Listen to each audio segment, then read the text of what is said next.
Baik, bismillahirrahmanirrahim. Assalamualaikum warahmatullahi wabarakatuh. Dan selamat siang. Ya, kembali lagi kepada saya Andi Motradisyat, biasa dipanggil Raka. Dan saya merupakan mahasiswa terfavorit di jurusan akuntansi PNUP.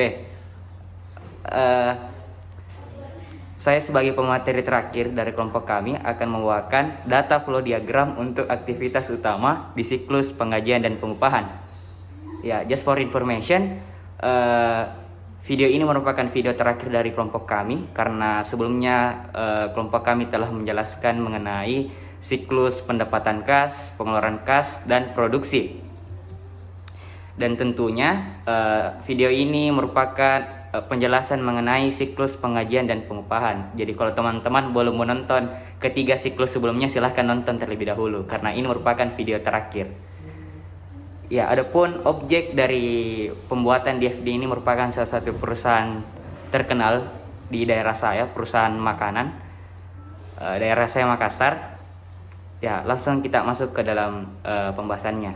Ya, jadi di sini teman-teman bisa lihat saya telah membuat DFD mengenai siklus penggajian dan pengupahan. Jadi di perusahaan yang kami teliti, mereka membuat dua kebijakan dalam penggajian dan pengupahannya. Mereka membuat kebijakan untuk karyawan yang digaji per hari dan karyawan tetap atau karyawan bulanan.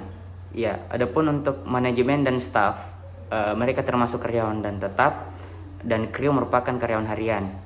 Ya, jadi nanti akan ada 5 siklus utama, mulai dari mengisi form absen, kedua membuat rekap absen, menentukan jumlah gaji, mencairkan gaji, dan transfer. Ya, kita masuk ke aktivitas pertama, mengisi form absen.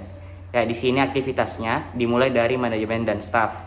Mereka akan memberikan bukti kehadirannya, dan kru juga akan memberikan bukti kehadirannya. Ya, mereka memberikan bukti kehadirannya untuk mengisi form absen. Dan cara mengisi form absen di perusahaan ini, mereka melakukannya melewati grup WA. Nanti mereka mengirimkan bukti kehadirannya sekaligus mengisi form absen.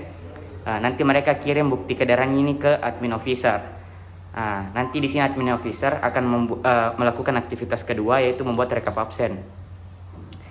Nanti setelah admin officer membuat rekap absen, hasil outputnya jelas rekap absen. Nanti outputnya ini admin officer akan kirim ke HRD atau human resource. Nanti HRD setelah menerima rekap absen dari admin officer akan melakukan aktivitas ketiga, yaitu menentukan jumlah gaji. Ya, nanti HRD akan membuat 2 daftar gaji mingguan dan daftar gaji bulanan. Nanti setelah HRD membuat daftar gajinya, nanti hasilnya dia akan kirim ke finance. Nanti finance, tugasnya finance di sini dia nanti yang akan mencairkan gaji berdasarkan daftar gaji yang diberikan oleh HRD. Sesuai penjelasan yang saya bilang sebelumnya, karena ada 2 kebijakan di perusahaan untuk karyawan tetap dan karyawan harian, kru dan manajemen dan staff. Kalau untuk kru, mereka dalam pencairan gajinya akan dilakukan secara pembayaran tunai sesuai dengan aktivitas yang keempat. Sedangkan untuk manajemen dan staff, finance akan memberikan daftar gaji bulanan terlebih dahulu ke bank. Nanti bank yang akan melakukan pembayaran ke manajemen dan staff. Mereka akan melakukan transfer ke akun manajemen dan staff masing-masing. Ya, mungkin hanya itu yang dapat saya jelaskan mengenai DFD, siklus penggajian dan pengupahan. Ya, selanjutnya teman-teman bisa melihat mengenai flowchart dari siklus penggajian dan pengupahan. Terima kasih.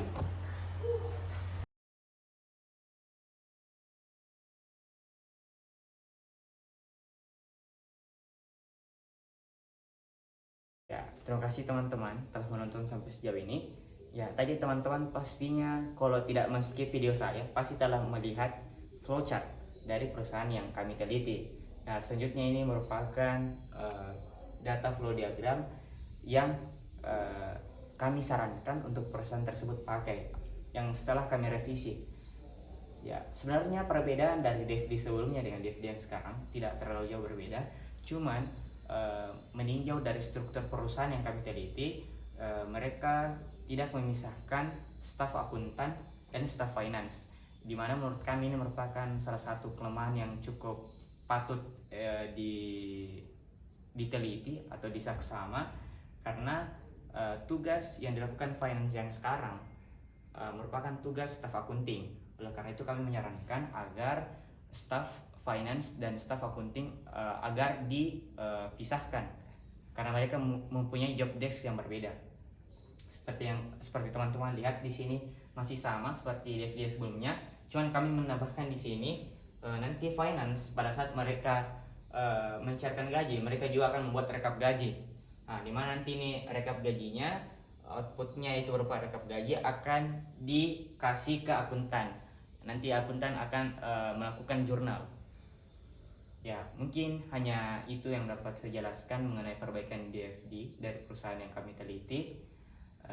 Mohon maaf sebelumnya karena cukup singkat, karena DFD yang kami teliti untuk perusahaan tersebut sebenarnya sudah cukup bagus, cuman hanya memiliki sedikit kekurangan, yaitu penambahan staf akuntan. Ya, mungkin hanya itu dapat saya jelaskan, kurang dan lebihnya mohon dimaafkan. Wabillahi taufiq wal hidayah. Assalamualaikum warahmatullahi wabarakatuh. Terima kasih.